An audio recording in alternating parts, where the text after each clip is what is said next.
semua.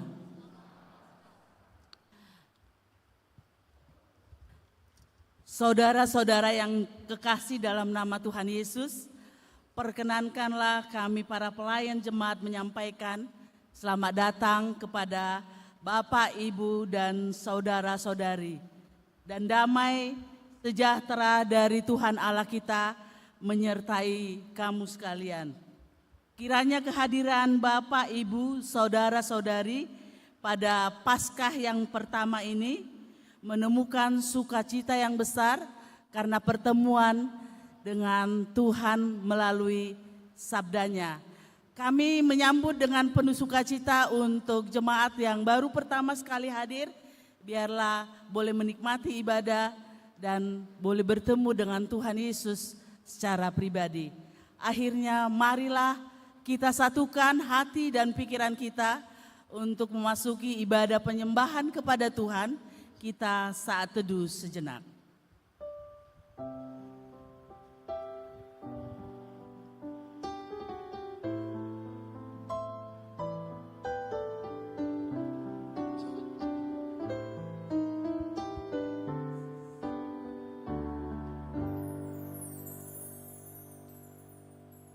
Mari kita memuji Tuhan dari Kidung Jemaat nomor 187 ayat 1 dan 2. Yesus bangkit, nyanyilah.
Di dalam nama Allah Bapa dan nama anaknya Tuhan Yesus Kristus dan nama Roh Kudus, Khalid langit dan bumi.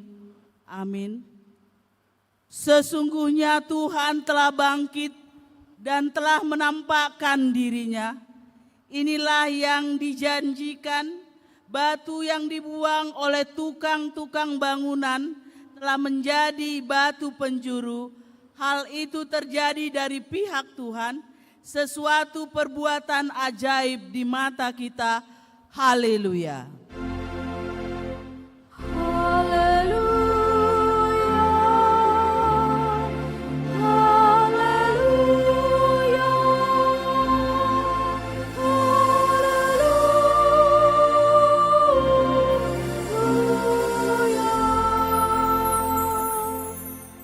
Kita berdoa. Ya Yesus Kristus Tuhan kami berterima kasih kepadamu karena Engkau telah mengalahkan dosa dan maut dengan kematian-Mu, dan Engkau telah menerangi kuburan kami agar kami berpengharapan yang hidup oleh karena kebangkitan-Mu itu. Kami tidak merasa takut lagi kepada maut, karena Engkaulah kepala kami dan kami anggotamu. Engkau telah memindahkan kami dari kegelapan kepada terang-Mu yang ajaib, dari kematian kepada hidup yang kekal. Ya Tuhan, kuatkanlah kami agar kami menjadi memuji dan taat kepadamu, serta memuliakan Engkau dalam iman yang benar, sebelum kami sampai ke tempat yang Engkau sediakan bagi kami di sisi-Mu. Amin.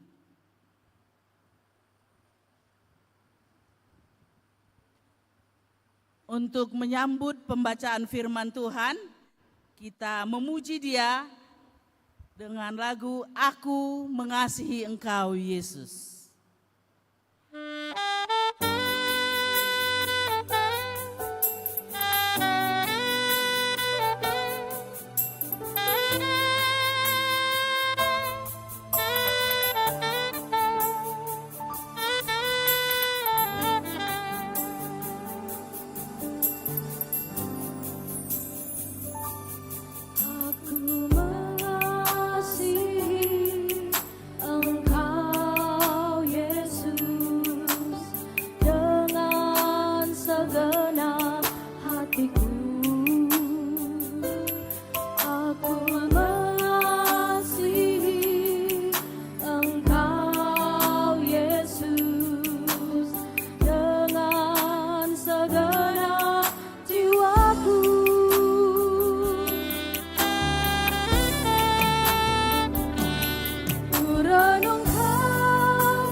Marilah kita mendengar firman Tuhan sebagai pendahuluan khotbah pada Paskah pertama yang tertulis dalam Hosea 6 ayat 1 sampai 6. Kita akan membaca ayat ini secara bergantian dan ayat 6 nanti kita akan baca secara bersama-sama. Mari kita akan berbalik kepada Tuhan, sebab Dialah yang telah menerkam dan yang akan menyembuhkan kita, yang telah memukul dan yang akan membalut kita.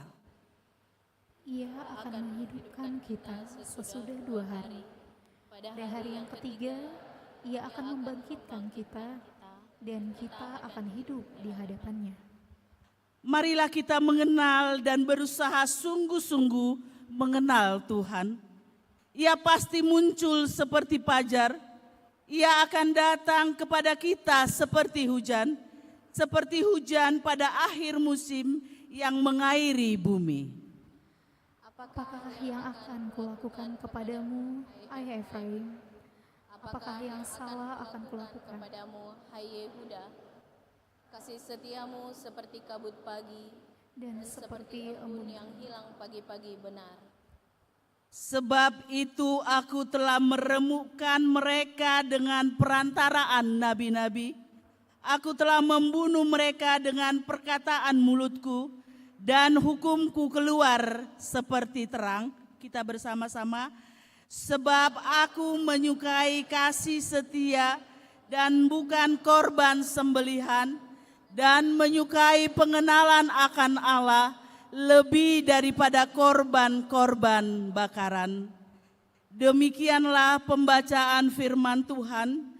Berbahagialah setiap orang yang mendengar firman Tuhan, yang menghayati serta mengamalkannya. Amin.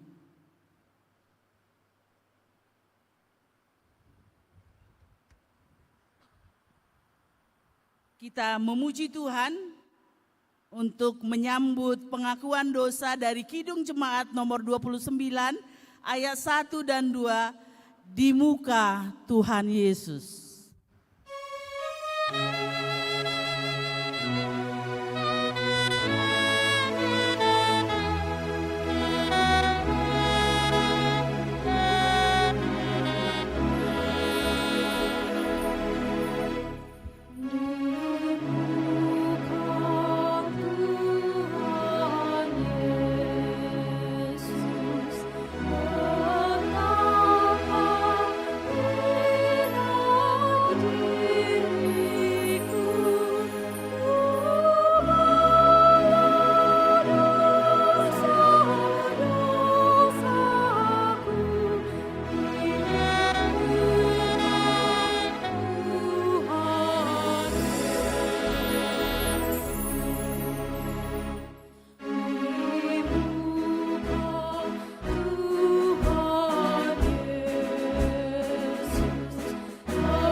Bapak, Ibu, dan saudara-saudari sekalian, hari ini kita memperingati Paskah, yaitu kematian Tuhan Yesus di atas kayu salib untuk menebus dosa pelanggaran kita, supaya kita bisa bertemu dengan Dia secara pribadi. Hari ini, mari kita datang dengan segala kerendahan hati ke hadapan Tuhan Allah yang Maha Kudus, mengakui setiap dosa yang kita lakukan, yang mungkin menjadi pengikat kita untuk sungguh-sungguh menikmati hadirat Tuhan.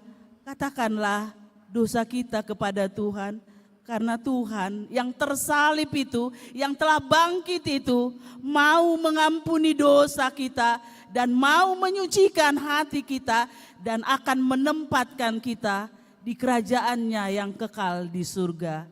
Mari kita berdoa.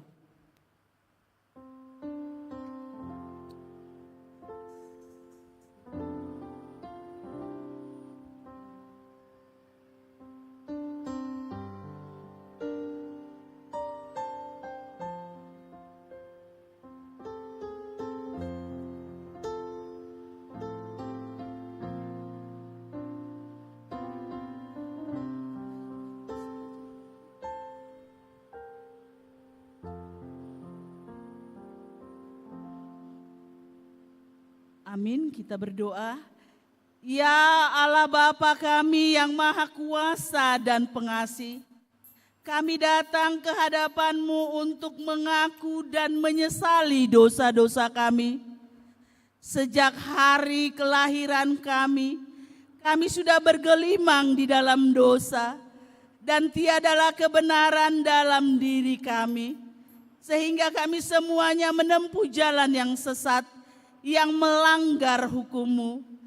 Tetapi kami menyerahkan diri kepada-Mu, karena kami yakin bahwa Engkau adalah Tuhan yang Maha Pengasih dan Penyayang, sehingga kami beroleh keampunan dosa dan kehidupan yang baru, berkat kasih setia anak-Mu Tuhan Yesus Kristus, Juru Selamat kami. Amin. Janji Tuhan tentang pengampunan dosa. Karena demikianlah Allah mengasihi dunia ini, sehingga dikaruniakannya anaknya yang tunggal itu, supaya barang siapa yang percaya akan Dia, jangan binasa, melainkan beroleh hidup yang kekal. Segala kemuliaan bagi Allah di tempat yang maha tinggi. Amin.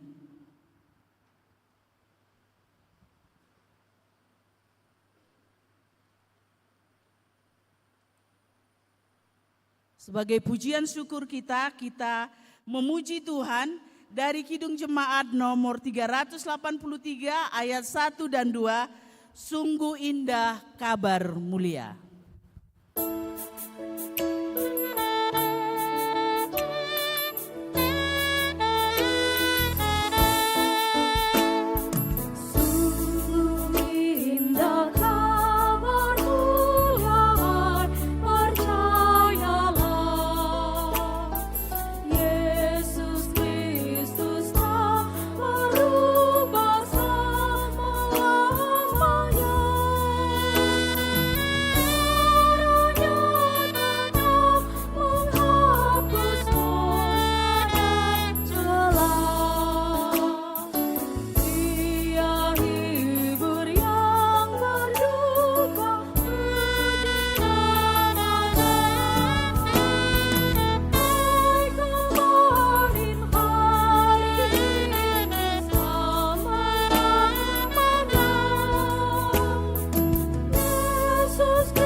Marilah kita mendengar firman Tuhan sebagai petunjuk hidup baru yang diambil dari Matius 16 ayat 21. Sejak waktu itu, Yesus mulai menyatakan kepada murid-muridnya bahwa ia harus pergi ke Yerusalem dan menanggung banyak penderitaan dari pihak tua-tua, imam-imam, kepala, dan ahli-ahli Taurat, lalu dibunuh dan dibangkitkan pada hari ketiga. Marilah kita sama-sama memohon kekuatan dari Tuhan. Ya Allah Bapa kami, berilah kami kekuatan untuk melakukan yang sesuai dengan firman-Mu. Amin. Kita memuji Tuhan dari pelengkap Kidung Jemaat nomor 14 ayat 1, kunyanyikan kasih setia Tuhan.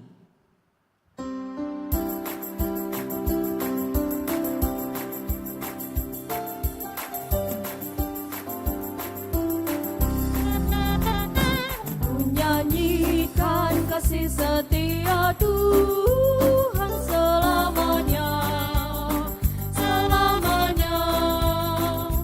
Kunyanyikan kasih setia Tuhan selamanya, kunyanyikan selamanya.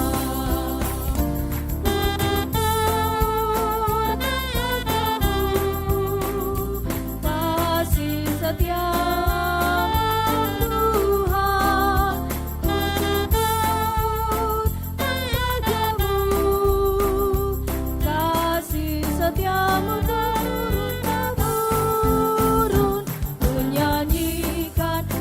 setia Tuhan selamanya, selamanya.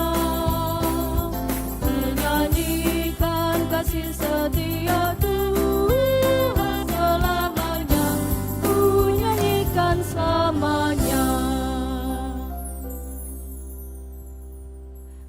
Marilah kita bersaksi mengikrarkan pengakuan iman kita bersama jemaat pada segala abad di seluruh dunia ini. Kita ucapkan bersama-sama. Aku percaya kepada Allah Bapa yang Maha Kuasa, Khalik langit dan bumi. Aku percaya kepada Yesus Kristus, anaknya yang tunggal Tuhan kita, yang dikandung daripada Roh Kudus, lahir dari anak darah Maria, yang menderita di bawah pemerintahan Pontius Pilatus, disalibkan, mati dan dikuburkan, turun ke dalam kerajaan maut, pada hari ketiga bangkit pula dari antara orang mati, naik ke sorga, duduk di sebelah kanan Allah Bapa yang Maha Kuasa, dan akan datang dari sana untuk menghakimi orang yang hidup dan yang mati. Aku percaya kepada Roh Kudus, gereja yang kudus dan am, persekutuan orang kudus, pengampunan dosa, kebangkitan daging, dan hidup yang kekal. Amin. Mari kita mempersiapkan hati dan pikiran kita untuk mendengarkan sabda Tuhan dengan tema Yesus bangkit pada hari ketiga. Mari kita mengangkat pujian dari Kidung Jemaat nomor 194 ayat 1 tambah 3. Dikau yang bangkit maha mulia.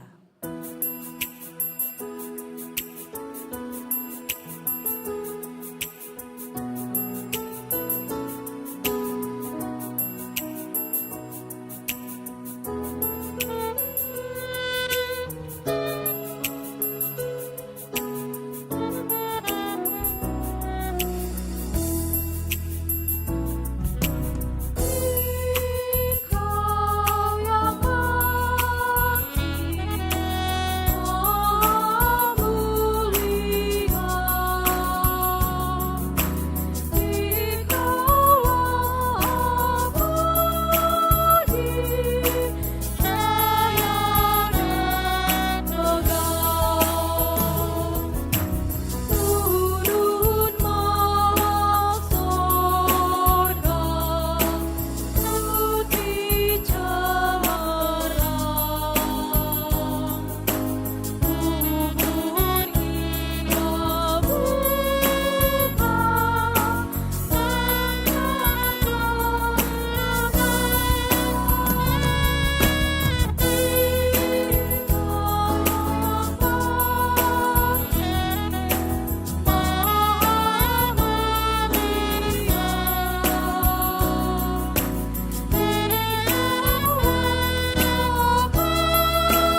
damai sejahtera Allah yang melampaui segala akal.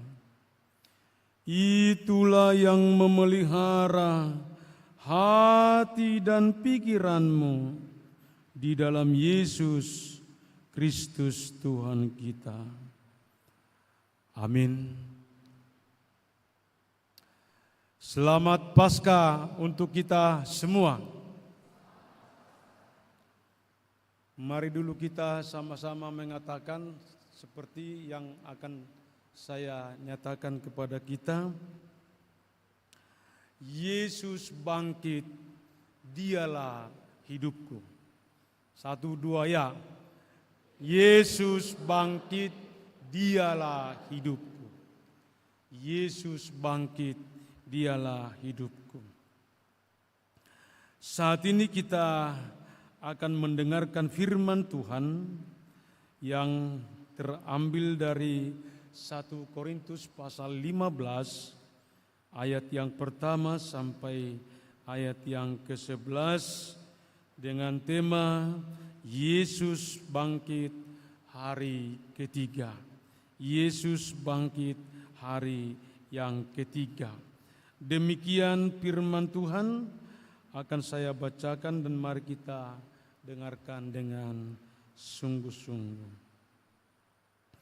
Dan sekarang saudara-saudara, aku mau mengingatkan kamu kepada Injil yang aku beritakan kepadamu dan yang kamu terima dan yang di dalamnya kamu teguh berdiri.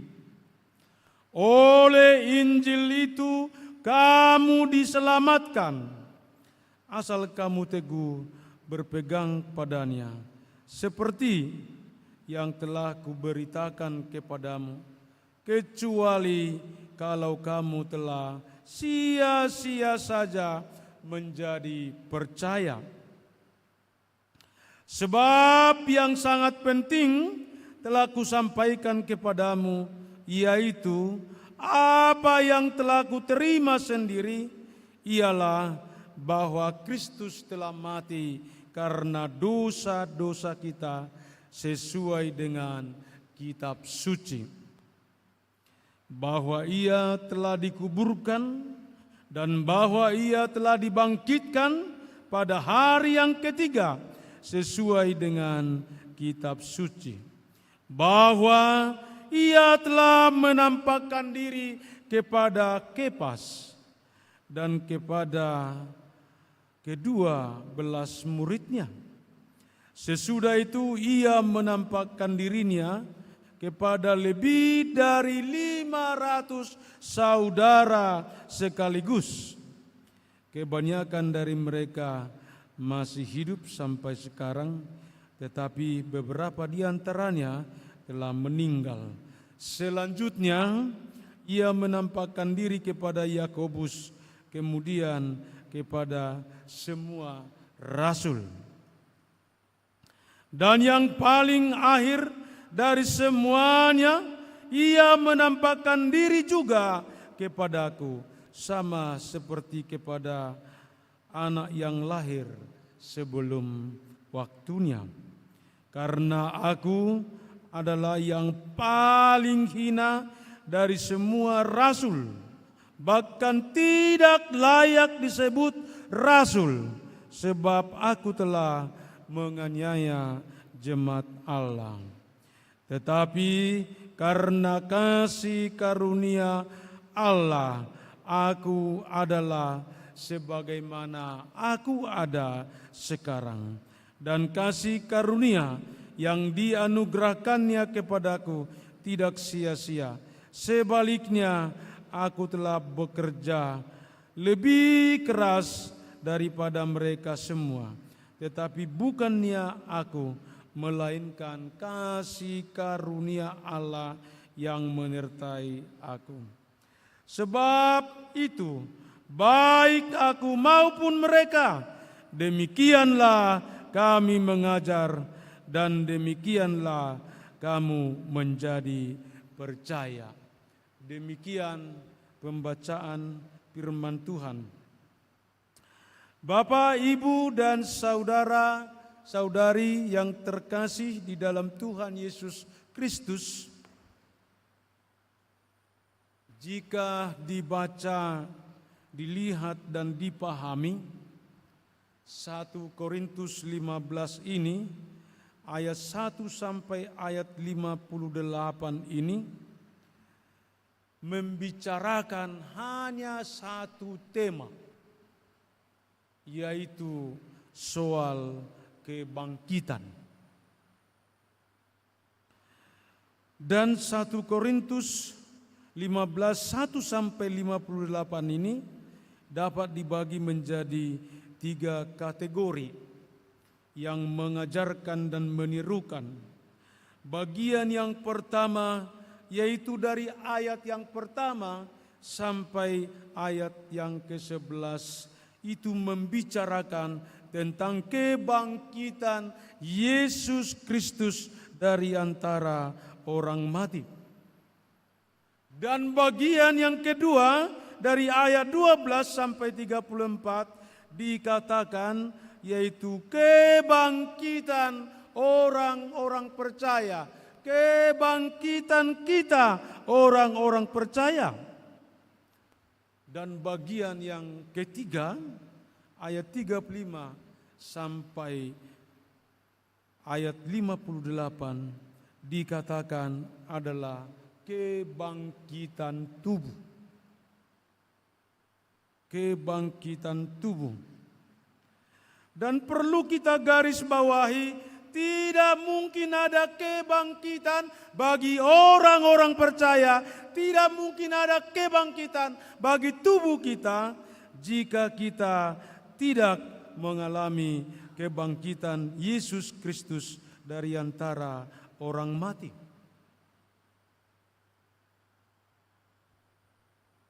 Dan khotbah kita di Paskah hari ini yaitu membicarakan tentang kebangkitan Yesus dari antara orang mati. Kebangkitan Yesus dari antara orang mati dikatakan di sini tidak ada karena intervensi daripada manusia, atau karena intervensi daripada iman kita, atau karena intervensi karena kuasa dunia ini, tapi dikatakan Yesus bangkit dari antara orang mati oleh karena kuasa Allah. Dan dikatakan kebangkitan itu adalah ketetapan yang Tuhan nyatakan. Makanya Yesus berkali-kali berkata kepada muridnya, anak manusia akan menderita, anak manusia akan mati, anak manusia akan disalibkan, tapi ingat, dia akan bangkit pada hari yang ketiga. Dan itu tadi begitu jelas dinyatakan di dalam pendahuluan khotbah kita yang dari Hosea itu. Dan secara khusus pada ayat yang keempat di dalam teks ini dikatakan, ia telah dibangkitkan pada hari yang ketiga sesuai dengan kitab suci. Jadi kebangkitan itu adalah puncak daripada iman orang-orang percaya akan keselamatan, akan proyek keselamatan yang Tuhan nyatakan ke tengah-tengah dunia ini, secara khusus kepada orang-orang yang percaya. Jadi kebangkitan Yesus itu bukanlah hanya pernyataan. Kebangkitan Yesus itu bukan hanya sebatas pemberitahuan atau sebatas pengertian. Tidak. Tetapi kebangkitan itu adalah bukti dan fakta yang dapat dipahami dengan rasio, logika, dan dapat dilihat oleh mata manusia dan juga kita pada saat ini. Mengapa? Karena dikatakan kebangkitan itu adalah perjumpaan dengan Yesus.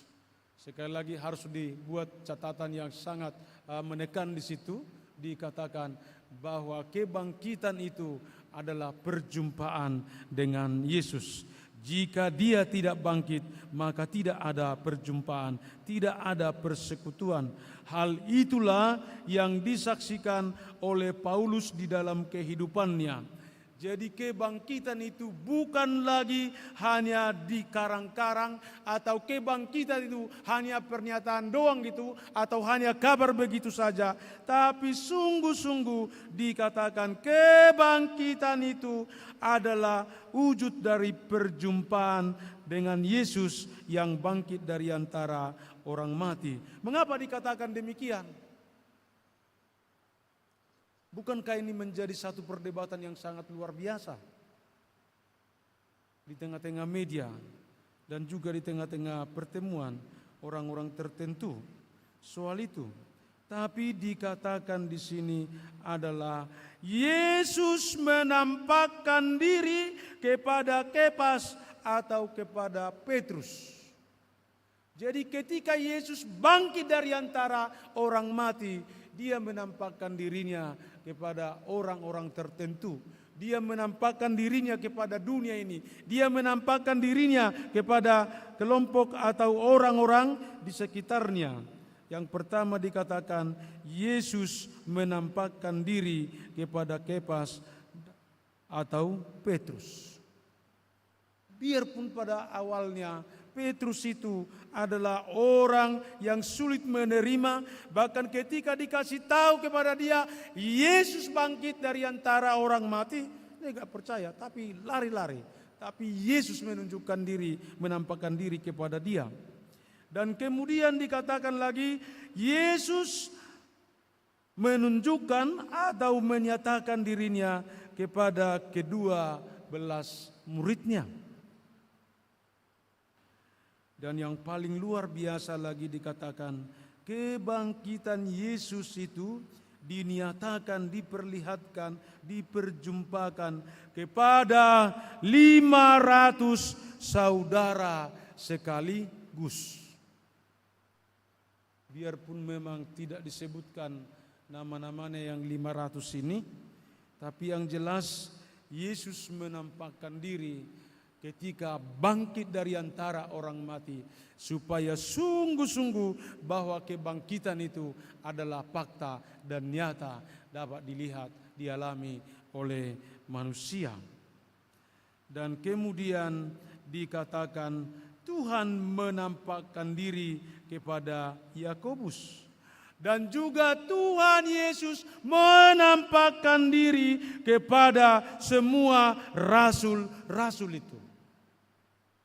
Jadi artinya yang mau dikatakan kepada kita, kebangkitan itu sungguh-sungguh terjadi. Dan kebangkitan itu harus diterima karena ada fakta, ada bukti. Tidak hanya diberitahukan atau hanya pengertian doang. Jadi oleh karena itu kebangkitan itu sungguh-sungguh menjadi suatu harapan yang sangat luar biasa bagi kehidupan orang-orang percaya.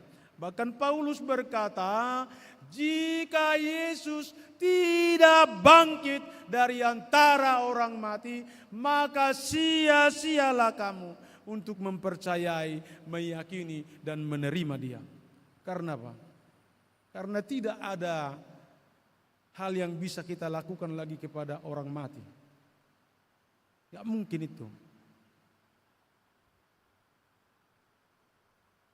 Tapi kita adalah menyembah Tuhan yang bangkit dari antara orang mati, yaitu Tuhan Yesus Kristus. Tuhan kita itu hidup, makanya kita datang berseru, datang memohon, datang menyatakan segalanya di hadapannya. Karena dia hidup, sudah bangkit. Dan kemudian kita perlu merenungkan pada saat ini di tengah-tengah kehidupan kita masing-masing. Seandainya Yesus tidak bangkit dari antara orang mati, saya kira dan saya pikir cukup kita hanya melakukan seperti yang sudah biasa dilakukan di tengah-tengah bangsa kita. Hening cipta dimulai. Mari kita mengenal pahlawan-pahlawan yang gugur. Itu aja kan? tapi Yesus bangkit. Yesus hidup. Dan kemudian Paulus berkata, yang terakhir dari semuanya itu, yang terakhir dari semua, Yesus menampakkan diri setelah bangkit dari antara orang mati. Paulus bersaksi dan dia berkata, dia menampakkan diri yang terakhir kepada saya. Itu dikatakan dia, ayat 8. Dan yang paling akhir dari semuanya, Yesus menampakkan diri juga kepadaku. Itu dalam perjalanan ke Damsyik itu. Jadi bagi Paulus, kebangkitan Kristus itu adalah perjumpaan. Kebangkitan Kristus itu adalah persekutuan. Jadi kita lihat di sini ketika terjadi perjumpaan karena kebangkitan itu, kebangkitan Yesus, perjumpaan dengan Yesus yang bangkit dari antara orang mati itu. Dalam hal ini perlu kita melihat ada beberapa hal perubahan-perubahan yang terjadi bagi setiap orang yang telah berjumpa dengan Tuhan Yesus Kristus dari antara orang mati. Itulah yang disaksikan, itulah yang dinyatakan, itulah yang diberitakan, bahkan itulah yang dikumandangkan oleh Paulus di dalam kehidupannya. Dalam hal ini ada 4 perubahan dan juga atau transformasi yang dapat dilihat dan terwujud di dalam kehidupan orang-orang yang telah berjumpa dengan Yesus Kristus yang bangkit dari antara orang mati. Dalam hal ini dikatakan yang pertama adalah menjadi pemberita Injil. Ini pertama yang menjadi pembaharuan, transformasi yang terjadi di dalam kehidupan daripada Paulus itu, dia menjadi pemberita Injil. Kalau selama ini dia sebagai Farisi yang melayani atau melayani Tuhan dia, dikatakan di situ adalah, dikatakan pada ayat beberapa tadi itu, bahwa dia adalah orang yang paling jahat, orang yang paling hina. Mengapa? Karena aku telah menganiaya umat Tuhan, karena aku telah menindas orang-orang percaya. Tapi ketika dia berjumpa, ketika dia bersekutu dengan Tuhan Yesus Kristus yang bangkit dari antara orang mati itu, dalam perjalanan ke Damsyik itu, apa dikatakan dia?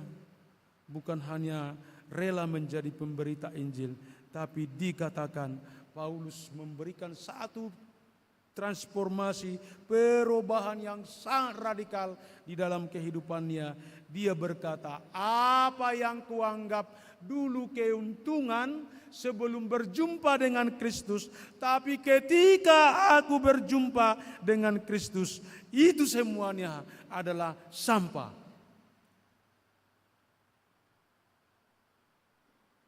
Jadi, tidak hanya kita hanya merayakan Yesus bangkit, haleluya, haleluya. Bahkan tadi kita katakan Yesus bangkit, dialah hidupku. Tapi perjumpaan itu perlu ditandai dengan perubahan atau transformasi.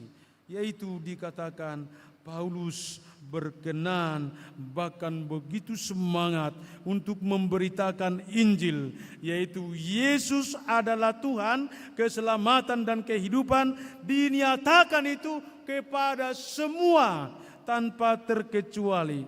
Dia memberitakan Injil kepada semua suku, bahasa dan bangsa.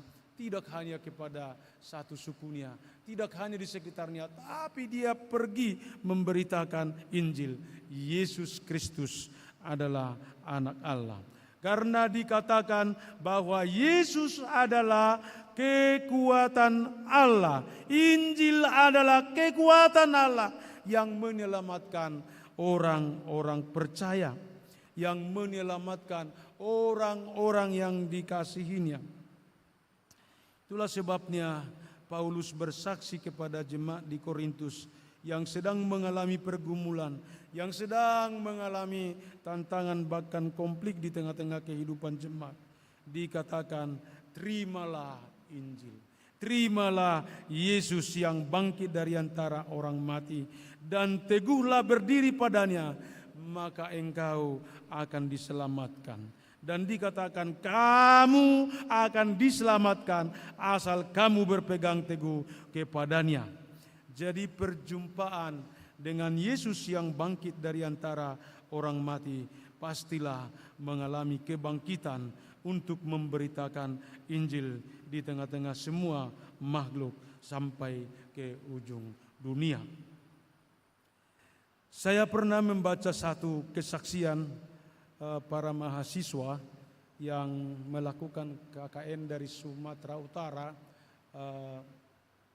tahun-tahun dulu, ini udah lama. Itu mereka melakukan pelayanan di Kalimantan. Mereka ada 3 dari Sumatera yang berangkat. Semuanya Kristen. Tapi tidak semuanya yang sudah berjumpa, bahkan hidup di dalam Kristus yang bangkit dari antara orang mati itu. Dikatakan seperti ini, ketika mereka masuk melakukan KKN ke pedalaman yang sangat luar biasa itu, dan masih kolot semualah di situ. Dikatakan, maka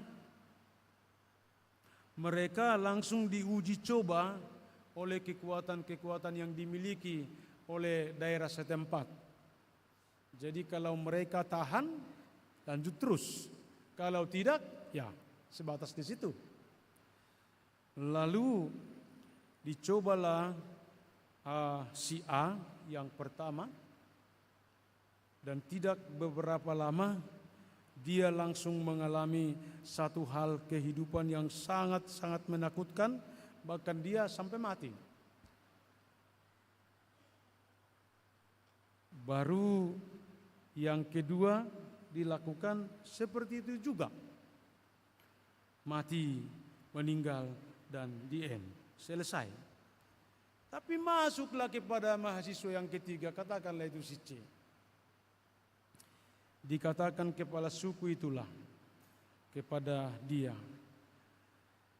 kawan-kawanmu sudah ada 2 hari melewati dunia ini. Tapi kamu sudah berapa kali saya lakukan, atau istilah sekarang ini, berapa kali engkau kusantet, gak pernah mampan-mampan. Ada apa di dalam dirimu? Ada apa di dalam kehidupanmu? Dan apa itu yang melindungi dirimu itu, yang seperti cahaya atau embun itu? Kenapa enggak mempan-mempan? Kalau bisa kau jelaskan, kami satu kampung ini akan menjadi pengikut terhadap engkau. Kira-kira apa jawaban si C, mahasiswa ini? Singkat aja jawabannya, saya hanya percaya kepada Yesus Kristus. Itulah keselamatanku, itulah kehidupanku, dan itulah yang melindungi aku. Apa yang terjadi? Satu kampung itu menjadi bertobat dan menerima Yesus Kristus, dan dia menjadi pelayan sampai sekarang di situ.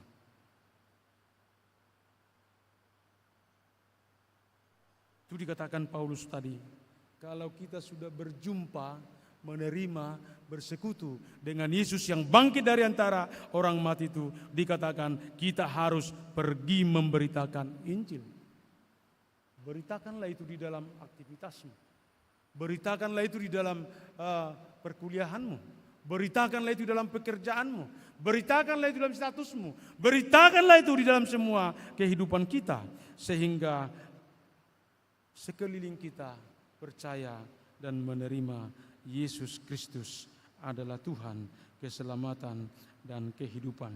Jadi perjumpaan dengan Yesus yang bangkit dari antara orang mati sekali lagi adalah kebangkitan kita semua pada saat ini untuk pergi memberitakan Injil dan menyatakan sampai ke ujung dunia Yesus Kristus adalah Tuhan, keselamatan, dan kehidupan.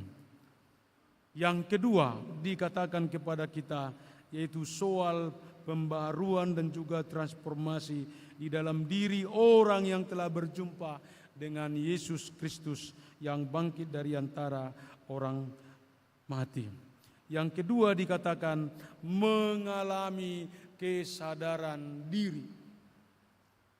Mengalami kesadaran diri. Kesadaran atau pengenalan diri yang luar biasa, itulah yang terjadi di dalam kehidupan setiap orang yang telah berjumpa dengan Yesus yang bangkit dari antara orang mati.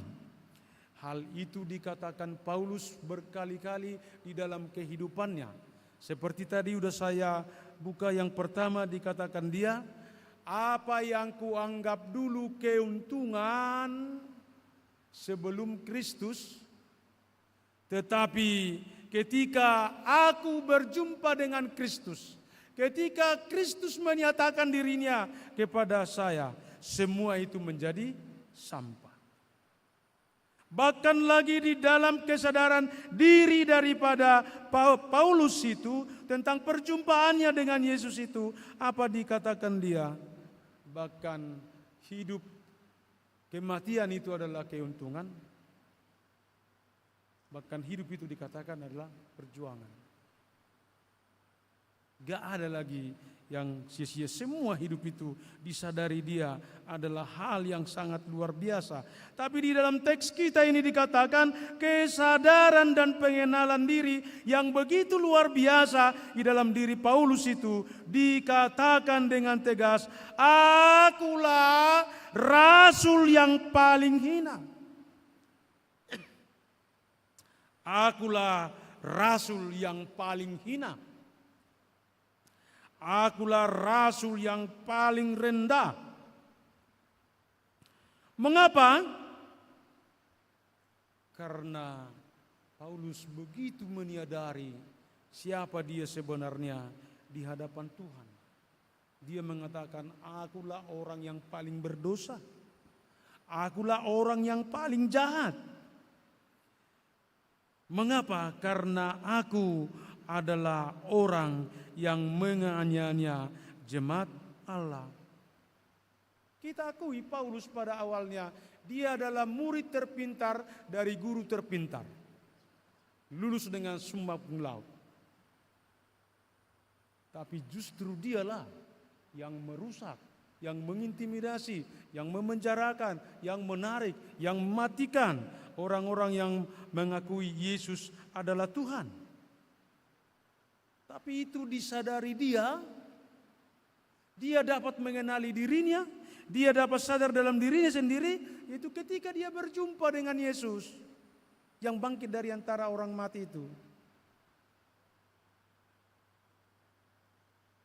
Tanpa perjumpaan tidak mungkin ada transformasi dan pengenalan dan kesadaran seperti itu.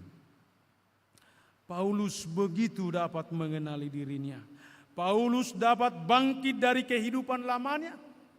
Paulus dapat bangkit dari pemikiran lamanya. Bahkan Paulus bangkit dari kelakuan dan kejahatannya terhadap orang-orang percaya. Itu adalah oleh karena perjumpaan dengan Yesus yang bangkit dari antara orang mati.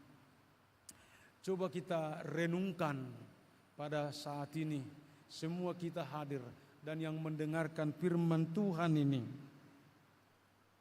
Adakah kita telah sadar dan mengenali diri kita. Siapa kita sebenarnya di hadapan Tuhan? Siapa kita sebenarnya di tengah-tengah dunia ini? Siapa kita sebenarnya terhadap sesama kita? Dan siapa kita sebenarnya di dalam iman kepada Tuhan pada saat ini? Setelah kita berjumpa dengan Yesus yang bangkit dari antara orang mati melalui perayaan ini.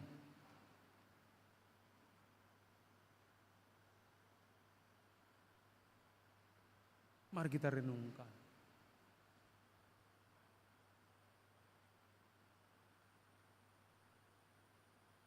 Sering saya katakan tentang hal itu, percaya tambah action sama dengan mujizat. Jadi jika kita hanya tahu Yesus bangkit, mengetahui, mengerti Yesus bangkit, tapi belum pernah ada perjumpaan antara kita dengan Yesus yang bangkit dari antara orang mati itu, dipastikan gak pernah kita bisa masuk kepada kesadaran yang sejatinya. Lihat dulu kiri kananmu, apakah dia sedang sadar atau di luar kesadaran. Dan yang ketiga dikatakan kepada kita, yang menjadi bukti transformasi perubahan ketika berjumpa dengan Yesus ketika berjumpa dengan Yesus yang bangkit dari antara orang mati itu, dikatakan pada saat ini pada ayat yang ke-10 itu, mengalami kasih karunia Allah. Mengalami kasih karunia Allah. Paulus berkata, perjumpaan dia dengan Yesus yang bangkit dari antara orang mati itu adalah kasih karunia, adalah anugerah, adalah berkat. Mengapa? Karena Paulus memahami dengan jelas itu bukan karena hasil pekerjaan kita, hasil perbuatan kita, hasil kebolehan kita atau keistimewaan kita. Tapi dikatakan di situ bahwa keselamatan itu adalah oleh karena kasih karunia. Itu dikatakan di dalam Efesus 2 ayat 8 dan 9. Karena kasih karunia di dalam iman oleh Yesus Kristus engkau diselamatkan. Itu bukan hasil pekerjaanmu, itu bukan hasil perbuatanmu, itu bukan karena kebolehanmu. Jangan ada yang menyombongkan diri. Saya salah satu lagu yang begitu berkesan di dalam diri saya tentang itu cuman dari bahasa Batak, dari buku Ende. Pon peholan asini roha si pangasa hono toni. Kita hanya mengandalkan kasih karunia Allah di dalam Yesus Kristus Tuhan untuk menerima keselamatan dan kehidupan itu. Dan itu sudah diwujud nyatakan oleh Tuhan Yesus di dalam kebangkitannya dari antara orang mati. Karena itu setiap orang yang percaya kepada Yesus Kristus dikatakan akan dibangkitkan. Setiap orang yang hidup di dalam Kristus yang bangkit dari antara orang mati, biarpun dia mati, nantinya akan dibangkitkan. Tapi ingat, itu adalah anugerah, kasih karunia, kemurahan Tuhan bagi orang-orang percaya. Bukan karena usaha kita, pekerjaan kita, kebolehan kita, tapi dikatakan oleh karena kasih karunia Allah. Bahkan dikatakan oleh Paulus di situ, sebenarnya saya tidak layak untuk ini, saya tidak layak menerima ini, tapi Tuhan telah manggil saya, Tuhan telah menyatakan dirinya terhadap saya. Nah, itu dikatakan dia itu sangat jelas tadi kepada kita semua. Makanya dikatakan oleh Paulus dan juga kita, itulah pengakuan kita. Tetapi karena kasih karunia karunia Allah, aku adalah sebagaimana aku ada sekarang. Dan kasih karunia yang dianugerahkannya kepadaku tidak akan pernah sia-sia. Supaya kita jangan dulu menanamkan atau memahami soal prestasi itu untuk mendapatkan keselamatan dan kehidupan itu. Tidak, itu adalah kasih karunia Allah. Kalau kita katakan di dalam kehidupan kita pada saat ini, Allah di dalam Yesus Kristus Tuhan menebus, mengampuni, memulihkan, menghidupkan kita, bukan ketika kita sudah baik, sudah kudus, tidak. Justru ketika kita di dalam kejahatan, ketika di dalam dosa, bahkan dikatakan dia menderita oleh menanggung dosa dan kejahatan manusia, bahkan rupa dan wajahnya pun tidak layak lagi dan tidak berkenan lagi dengan yang lainnya dikatakan. Tapi disitulah kita lihat kasih karunia Allah itu diberikan kepada kita justru di tengah-tengah kehidupan kita yang tidak benar, supaya kita dapat melihat dan dapat mengalaminya. Yang penting pada saat ini kita dituntut berjumpalah dengan Yesus Kristus yang bangkit dari antara orang mati itu. Bapak Ibu yang terkasih di dalam nama Tuhan Yesus Kristus, pada saat ini kita dipanggil dan diserukan kepada kita semua. Jika Yesus bangkit pada hari yang ketiga, itu adalah bukti bahwa firman Tuhan itu benar. Tidak meleset lagi dan tidak salah lagi. Tapi apa yang difirmankan, apa yang dikatakan oleh Tuhan Yesus, aku akan bangkit pada hari yang ketiga, itu adalah fakta. Itulah yang kita rayakan, kita pestakan pada saat ini. Dan ketika Yesus menampilkan dirinya ke banyak orang, kepada dunia ini, dan terakhir kepada Paulus, itu menunjukkan adalah fakta dan bukti yang tidak dapat disangkal oleh siapapun. Dan Yesus betul-betul bangkit dari antara orang mati. Jadi kebangkitan Yesus juga menjadi kebangkitan orang-orang percaya. Pada saat ini kita dipanggil, bangkitlah, beritakanlah Injil, bangkitlah dan sadarilah dirimu. Dan kemudian dikatakan, bangkitlah dan alamilah kasih karunia Allah. Dan seterusnya dikatakan, giatlah bekerja di dalam Tuhan hari ini, esok, dan sampai selama-lamanya. Karena itu selamat Paskah, Yesus bangkit, kita menang. Dan kitalah Paulus masa kini yang harus pergi untuk menyatakan hasil perjumpaan itu kepada Yesus yang bangkit dari antara orang mati, sehingga nama Tuhan dipermuliakan dan diagungkan hari ini, esok, sampai selama-lamanya. Amin. Kita berdoa. Tuhan Allah Bapa kami, di dalam Yesus Kristus dan Roh Kudus, Tuhan yang kami sembah, kami puji dan kami agungkan. Sungguh Tuhan, pada saat ini di dalam pesta Paskah yang sedang kami rayakan untuk menyambut Yesus yang bangkit dari antara orang mati. Pada saat ini Tuhan, firman-Mu telah diberitakan, bahkan mengajak, memotivasi, mengedukasi kami Tuhan pada saat ini.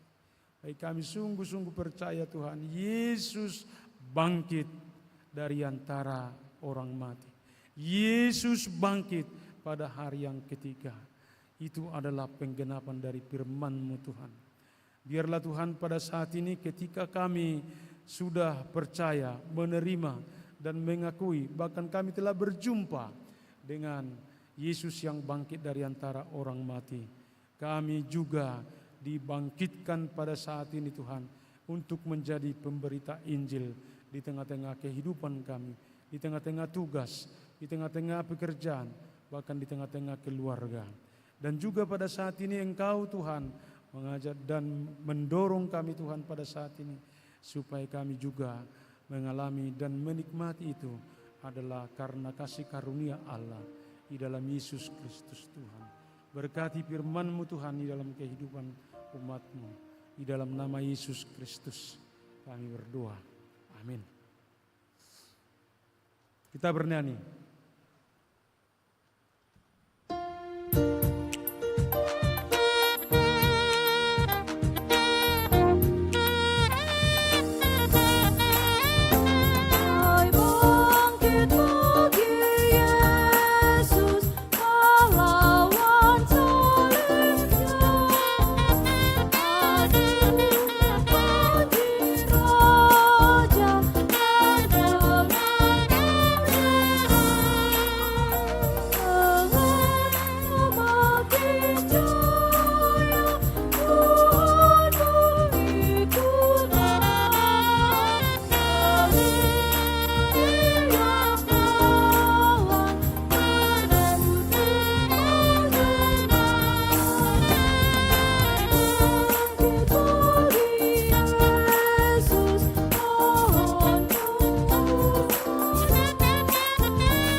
Roma 12 ayat 1, itulah firman Tuhan yang menjadi dasar iman kita, memberi persembahan kepada Tuhan.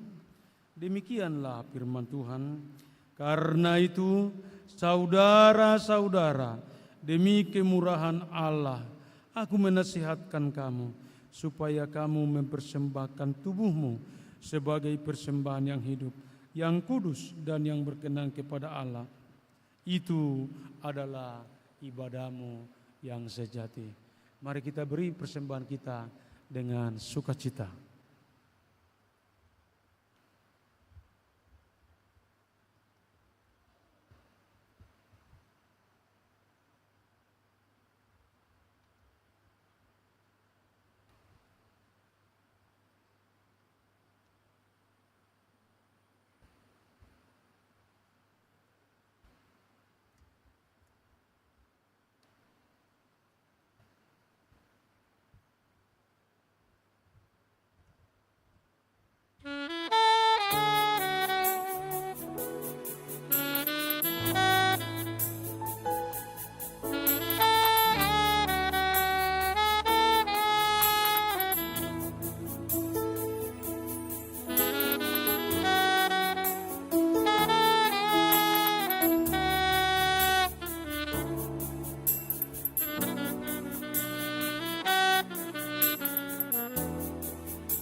marilah kita menyerahkan persembahan ini ke hadapan Tuhan.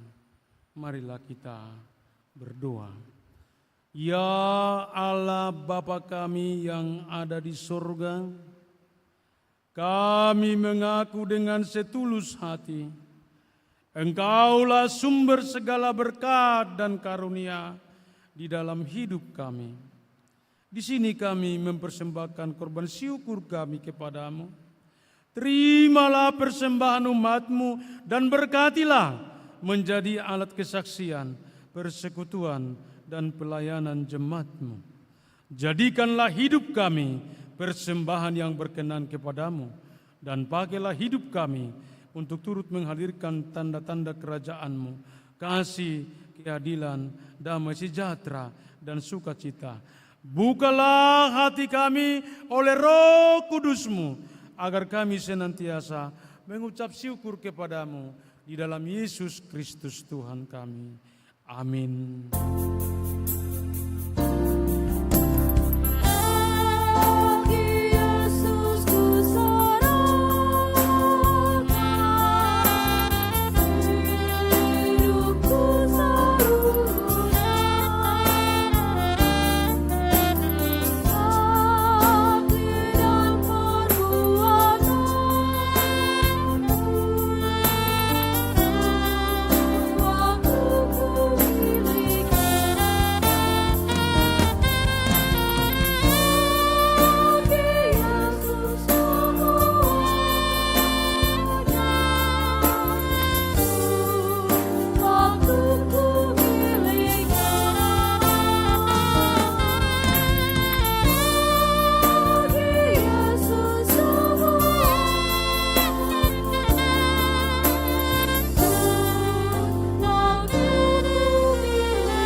Bapa kami dalam Yesus Kristus, Juru Selamat kami, kami sujud memuji dan memuliakan nama-Mu yang kudus itu, karena Engkau telah berkenan membuat kami berpengharapan yang baru dalam kebangkitan anak-Mu dari antara orang mati.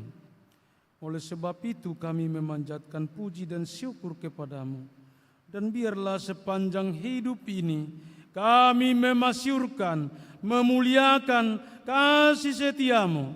Namun kami sadar bahwa kami tidak memiliki kemampuan dan kekuatan untuk menentukan arah perjalanan hidup kami kepadamu. Karena musuh-musuh kami tidak akan membiarkan kami, karena kami lemah dan mudah tergelincir dalam jurang-jurang nafsu dan kesenangan dunia ini. Karena itu ya Tuhan Allah Bapa kami, jangan tinggalkan kami, tetapi bawalah kami kepadamu, supaya kami boleh tinggal di bawah hadirat-Mu sepanjang umur hidup kami, supaya di bawah naungan pemeliharaan-Mu dan pengaturan-Mu, musuh kami tidak dapat mencelakai kami.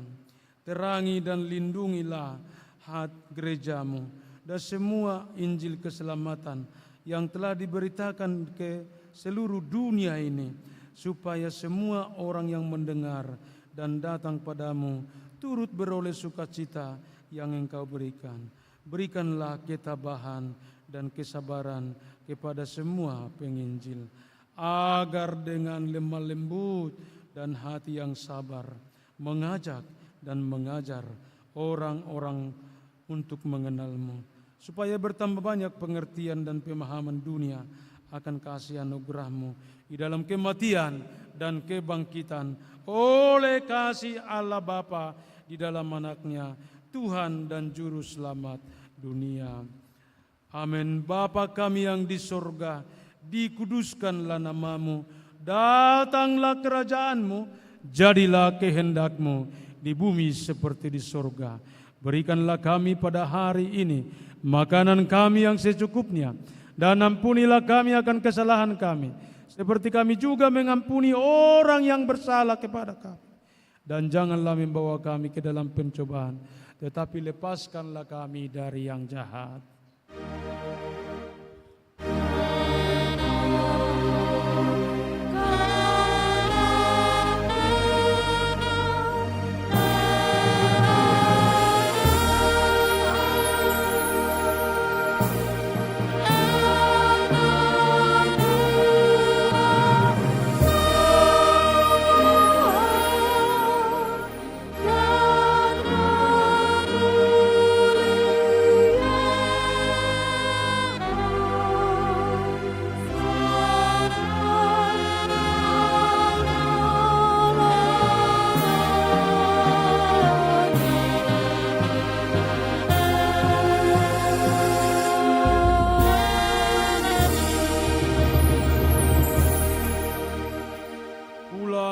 Pergilah dengan damai sejahtera dan terima berkat dari Allah Bapa. Tuhan memberkati dan melindungi engkau. Tuhan menyinari engkau dengan wajah-Nya dan memberi engkau kasih karunia. Tuhan menghadapkan wajah-Nya kepada engkau dan memberi engkau damai sejahtera. Amin.